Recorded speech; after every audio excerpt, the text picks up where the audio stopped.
आज या ठिकाणी उपस्थित आपल्या शेतकऱ्यांचे मान्यवर आपण सर्व सामाजिक कार्यकर्ते, मी हा सामाजिक कार्यकर्ते विशेष अशासाठी म्हणतोय की आपण सगळे विविध संघटनेत काम केलेले सगळे आणि करणारे सर्व आपण इथे ह्या सभेसाठी किंवा ह्या वार्तालापासाठी हजर आहात.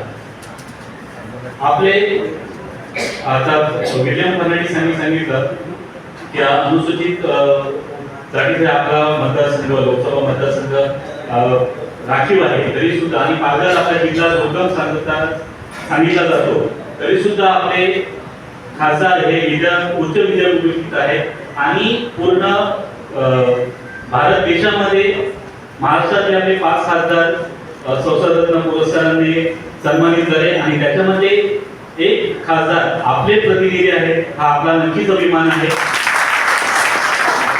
आणि म्हणूनच हा कार्यक्रमाचे औचित्य साधून आम्ही आमच्या निवडणुका मंडळातर्फे त्यांचा सन्मान करू इच्छितो. मी आमच्या प्रमुख विश्वासराव कांबळे यांना विनंती करतो की त्यांनी खासदार साहेबांचा सन्मान करावा.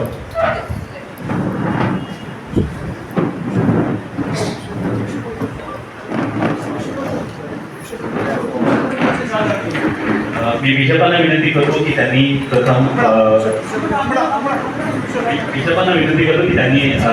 साहेबांना शाल अर्पण करावं.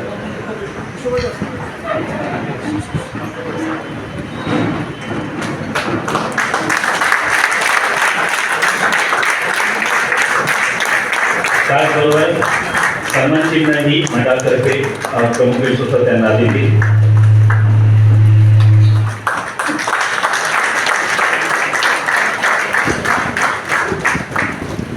मंडळी, हे औचित्य साधून आपण विलियम फर्नांडिस यांच्या माध्यमातून आपल्या सगळ्या समस्या मागण्या मांडलेल्या आहेत. आम्हीही हा छान इच्छितो. ठाणे जिल्ह्यातील ग्रामीण भागातील एकमेव अवर्गीय लायब्ररी आमची चेतना पुस्तकालय आज जवळजवळ 30 ते 35,000 पुस्तकांनी यांची युक्त आहे. शासकीय अनुदान मिळतं, पण पगार आणि इतर गोष्टी ध्यानात घेता ते अत्यल्प आहे. मेडिकल फंडद्वारे गरजू रुग्णांना आम्ही मदत करत असतो. आता आजार वाढलेले आहे, तोही आमचा निधी अपुरा पडतोय. शिक्षण निधीद्वारे आम्ही गरजू विद्यार्थ्यांना फीसाठी किंवा उच्च शिक्षणासाठी मदत करत असतो. उच्च शिक्षण वाढलेले आहे, त्यामुळे तोही निधी अपुरा पडतोय. मी आता खासदार आणि आमदार आपल्यामध्ये आहेत. आपल्या खासदार निधीतून काही अशी सोय झाली तर आम्हाला ते खूप संयुक्तिक ठरेल. आमची ती एक मागणी आज आम्ही तुमच्यासमोर मांडत आहोत. त्याचबरोबर आज तुम्ही बघितलं स्टेजवर फक्त साहेब सोडले तर आमचे विशाल साहेब किंवा नवनिका मॅडम, आपण बहुसंख्य इथे जे हजर आहोत आणि हा आपला समाज जो सावली कोपरी समाज आणि सावली ब्राह्मण समाजामध्ये एकत्र आहोत. आपली भाषा एक आहे. राजन नाईक साहेब आणि मनोज पाटील साहेब मेडाले कालूच बोलाते, आपल्या भाषेत बोलाते. आम्ही त्याच्यासाठी प्रयत्न करत आहोत.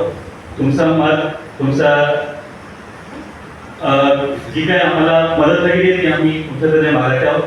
आपले नगरसेवक आहेत, विरोधी पक्षनेते आमदार, त्यांची ती पण काहीतरी सोय दिला बघा.